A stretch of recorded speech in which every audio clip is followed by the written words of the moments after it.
धन्यवाद अध्यक्ष महोदय। मैं महामहिम राष्ट्रपति जी के उद्बोधन पे धन्यवाद प्रस्ताव के समर्थन में खड़ा हूँ। अध्यक्ष जी,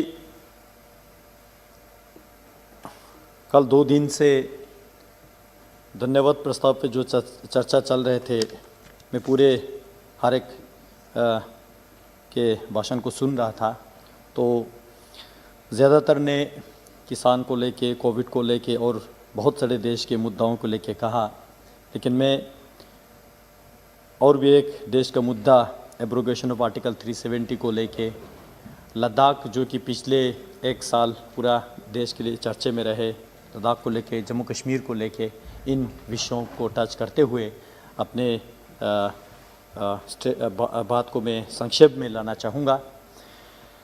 मैं सबसे पहले देश के माननीय प्रधानमंत्री जी को धन्यवाद देना चाहूँगा कि कोविड महामारी से लेके गलवान की सुरक्षा से लेके जितने भी देश के सामने, सरकार के सामने जो चैलेंजेस है, चाहे सोशो पॉलिटिकल हो, इकोनॉमिकल हो, बॉर्डर सिक्योरिटी हो, बहुत सारे चैलेंजेस नेचुरल है, बहुत सारे चैलेंजेस मेड है, तो इन सब के आगे देश के प्रधानमंत्री जी ने 56 इंच का सीना तान के आगे बढ़ने का जो काम किया, उसके लिए मैं पूरे देशवासियों की ओर से माननीय प्रधानमंत्री जी को नमन करना चाहता हूं। अध्यक्ष जी, आर्टिकल 370 एब्रोगेट करके जम्मू कश्मीर और लद्दाख को यूटी बना के पिछले 1.5 साल का जो तजुर्बा रहा, मैं उसको देश के सामने आपके माध्यम से सदन में रखना चाहता हूं, क्योंकि हमारे सदन के नेता प्रतिपक्ष कल ज़ोर से चिल्ला रहे थे कि लद्दाख में क्या हो रहा है, लद्दाख में क्या हो रहा है, जम्मू कश्मीर में क्या हो रहा है। सर, लद्दाख में क्या हो रहा है, मैं कुछ सूची में ध्यान आकर्षित करना चाहता हूं।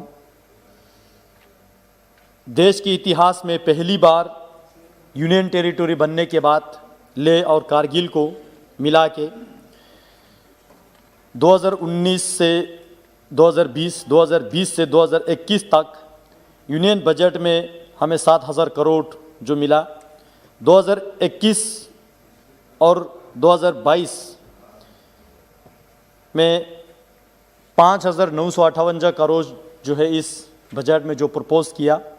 कुल मिला के यूटी बनने से अभी तक लद्दाख के 2 डिस्ट्रिक्ट के लिए 13,000 करोड़ जो है बजट में देने का काम इस मोदी सरकार ने किया है, जो अपने आप में एक इतिहास है।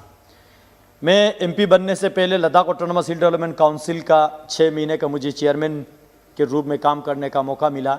तब हमारा ऑटोनोमस काउंसिल का बजट केवल 55 करोड़ ही होते थे, और उस 55 करोड़ में पूरे डिस्ट्रिक्ट जो कि 45,000 स्क्वायर किलोमीटर का एरिया है, उसमें सभी डिपार्टमेंट्स को चलाना, आधे से ज़्यादा पोर्शन सैलरी में जाते थे। लेकिन उस काउंसिल के बजट को 4 गुना बढ़ा के देश के प्रधानमंत्री ने 232.41 करोड़ दे के दोनों काउंसिल को फाइनेंशियली एम्पावर किया, और साथ ही साथ जम्मू कश्मीर रीऑर्गेनाइजेशन होने के बाद अब लद्दाख ऑटोनोमस हिल डेवलपमेंट काउंसिल लेह और कारगिल दोनों गवर्नमेंट ऑफ इंडिया के साथ डायरेक्टली जुड़ा है। तो लद्दाख ऑटोनोमस हिल डेवलपमेंट काउंसिल के एक्ट अमेंडमेंट करके लद्दाख वालों के एस्पिरेशन को ध्यान में रखते हुए लद्दाख की ज़मीन को लेके, इन्वायरमेंट को लेके, एम्प्लॉयमेंट को लेके, कल्चरल आइडेंटिटी को लेके 6 शेड्यूल में जो डिस्ट्रिक्ट आते हैं उससे भी ज़्यादा कॉन्स्टिट्यूशनल सेफगार्ड देने का बात हमारे होम मिनिस्टर साहब ने हमें आश्वासन दिया। मैं उसके लिए माननीय मोदी सरकार को बहुत बहुत धन्यवाद देना चाहता हूँ। अध्यक्ष जी, हर डेवलपमेंट का बुनियाद जो है एजुकेशन होते हैं। मैं पिछले बार जब 370 पे बोल रहा था, तब मैंने चिल्ला के बोला कि एजुकेशन पे पिछले 70 साल हमें कितना वंचित रखा, लेकिन तब से लेके आज तक एजुकेशन सेक्टर में माननीय मोदी जी ने लद्दाख यूनिवर्सिटी देने के काम किया, और यूनिवर्सिटी आज चल रहा है। 2 डिग्री कॉलेजेस लद्दाख में दिया, डीम यूनिवर्सिटी का स्टेटस CIBS को दिया, national skill training institute Ladakh में दिया, फूड क्राफ्ट इंस्टीट्यूट लेह को अपग्रेड करके इंस्टीट्यूट ऑफ होटल मैनेजमेंट बनाने का काम मोदी सरकार ने किया। उसी तरह 20 स्कूल में एनसीसी का जो यूनिट खोलने का निर्णय लिया। उसी तरह कारगिल में इंजीनियरिंग कॉलेज खोलने का जो डिसीजन लिया। इसी बजट में लद्दाख के लिए central university of Ladakh Leh में बनाने का जो घोषणा किया, इतने मेजर स्टेप जो है इसी एक साल में हमें देखने को मिला। इसके लिए मैं माननीय मोदी जी के सरकार को धन्यवाद देता हूं जी। हेल्थ सेक्टर के मैं थोड़ा बात करूं, लद्दाख बहुत सारे एरिया बड़ा है, बर्फीला क्षेत्र है, दुर्गम है, दुर्लभ है, बहुत सारे सब डिवीजन एरिया जो है डिस्ट्रिक्ट हेडक्वार्टर से कट ऑफ रहते हैं, जैसे कि जांस्कार, न्यूमा, टंगसे। इन एरियाओं में टेलीमेडिसिन के द्वारा लोगों को हेल्थ फैसिलिटीज प्रोवाइड करने का काम यह सरकार ने किया, हम धन्यवाद देते हैं। लद्दाख के लिए 1 मेडिकल कॉलेज सैंक्शन किया, हम धन्यवाद देते हैं। नेशनल इंस्टीट्यूट ऑफ सोवा-रिगपा आयुष मंत्रालय के द्वारा लद्दाख में बनाने का जो निर्णय हुआ, घोषणा हुआ, हम धन्यवाद देते हैं। सर, टेलीकम्युनिकेशन, ये सारा मैं इसलिए गिन रहा हूं, ये केवल एक लोकसभा क्षेत्र ही नहीं बल्कि देश के सीमा सुरक्षा से जुड़े हुए। जब हम सीमावर्ती इलाका का विकास करेंगे तो ऑटोमेटिकली देश का सीमा सुरक्षा और भी मजबूत हो जाएंगे।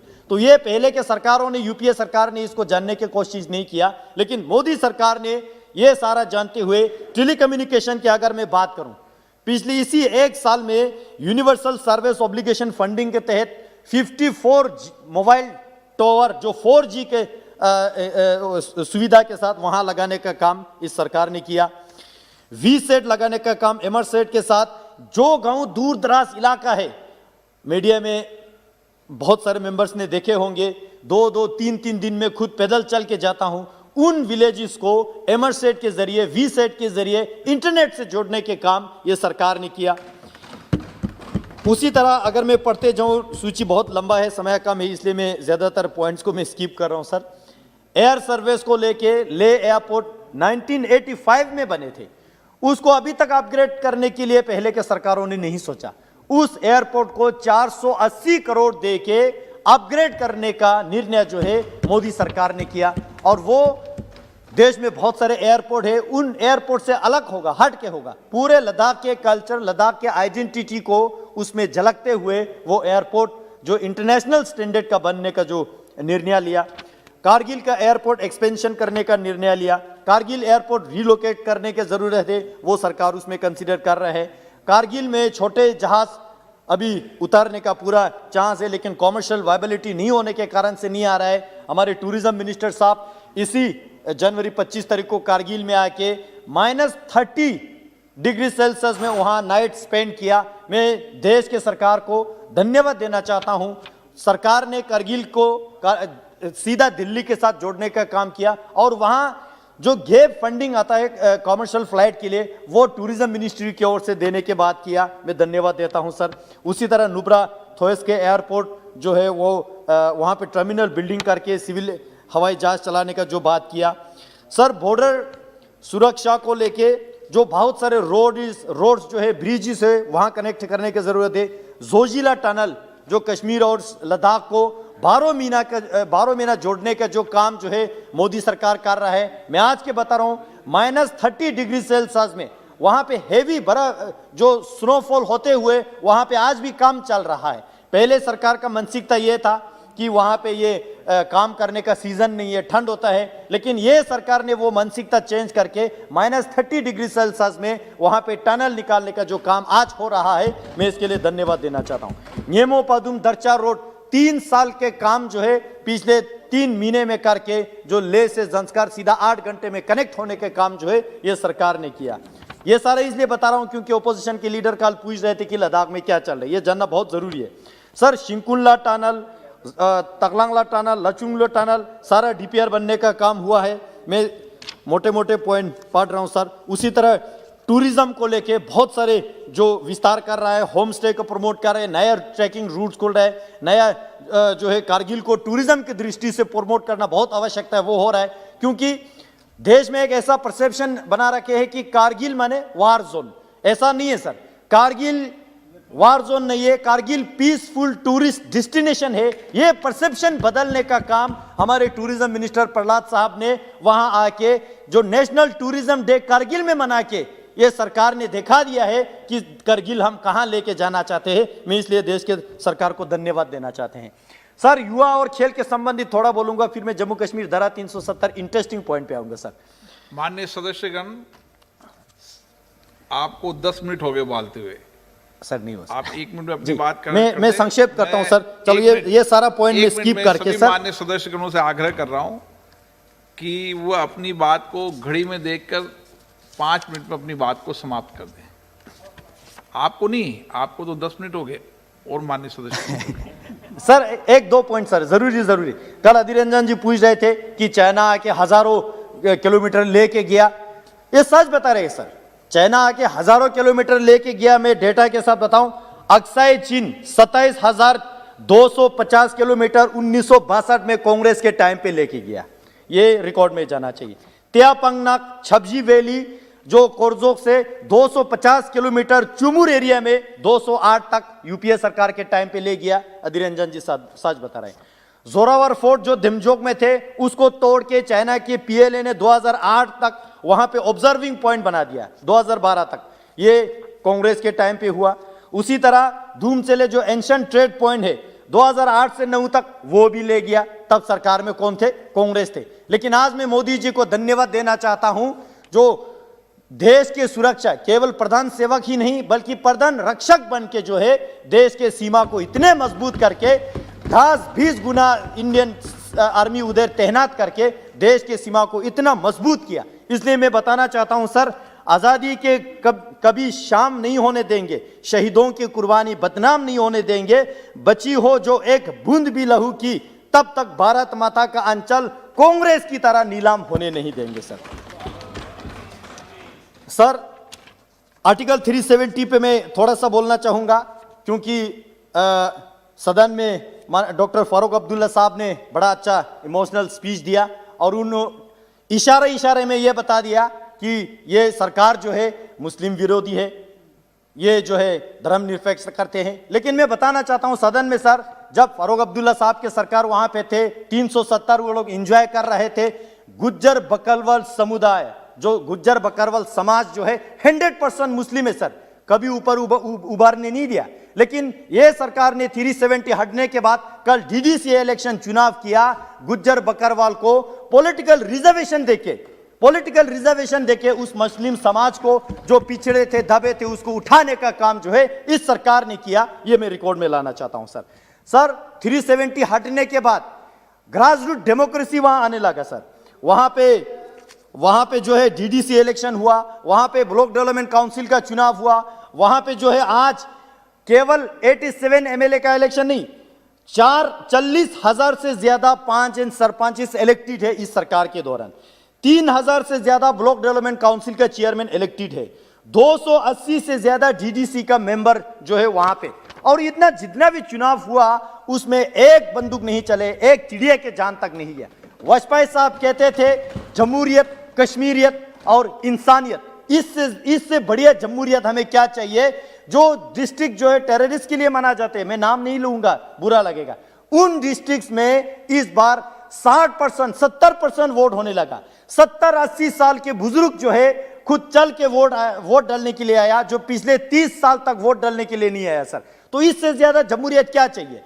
इस सरकार के दौरान कश्मीर में शूट एट साइट का एक बार भी ऑर्डर नहीं हुआ। इससे ज्यादा इंसानियत क्या चाहिए, इससे ज्यादा जमहूरियत क्या चाहिए, इससे ज्यादा कश्मीरियत जो पीसफुल और क्या चाहिए। जो अटल जी ने जो हमें मार्गदर्शन दिया उस पे माननीय मोदी जी के सरकार चलने का जो काम कर रहा है सर, मैं एक जरूर ध्यान आपके आकर्षित करना चाहूंगा। जो आज फारूक साहब ने यहां पे कहा कि यह सरकार मुस्लिम को नहीं पसंद करता है, ऐसा नहीं है सर। ये फारूक साहब मुस्लिम है, आप हिंदू है, हम बहुत है, हम ये सारा ये जो है ये इस देश का खूबसूरत गुलदस्तान है। लेकिन कुछ आइडियोलॉजी से हमें प्रॉब्लम होते हैं सर। फारूक साहब कहते हैं चीन के मदद से 370 वापस लाएंगे, ये हमें स्वीकार नहीं है। महबूबा मुफ्ती जी कहते हैं जब तक 370 वापस नहीं आएंगे तिरंगा नहीं उठाएंगे, ये हमें स्वीकार नहीं है। कारगिल में कांग्रेस का काउंसलर कहते हैं आधा लद्दाख यानी लेह डिस्ट्रिक्ट कांग्रेस चाइना को दे देना चाहिए, यह हमें स्वीकार नहीं है। ऐसा विचारधारा जो है हमें स्वीकार नहीं है, इसलिए जो है ऐसे विचारधाराओं के साथ हम अंतर करते हैं। अन्यथा देश के मुसलमान के साथ, देश की क्रिश्चियन के साथ, देश में जितने भी लोग रहते हैं, किसी के साथ हमें प्रॉब्लम नहीं है। इस देश का नारा है सबका साथ, सबका विकास और सबका विश्वास। आपने मुझे समय दिया बोलने के लिए, तो और भी बहुत सारे हैं जो anti corruption bureau Jammu Kashmir में लगा के, रोशनी एक्ट में जमीन घोटाला कितना हुआ, क्रिकेट में कितना घोटाला हुआ, वो सारा धीरे धीरे बाहर आ रहा है। सर, कस्टोडियन और इवैक्यू प्रॉपर्टी एक्ट खत्म करने की जरूरत है। मैं आपके माध्यम से सरकार के ध्यान आकर्षित करना चाहूंगा। बहुत बहुत धन्यवाद सर। कहने के लिए तो बहुत कुछ है, लेकिन समय की कमी, आपने मुझे बहुत समय दिया। बहुत बहुत धन्यवाद जी।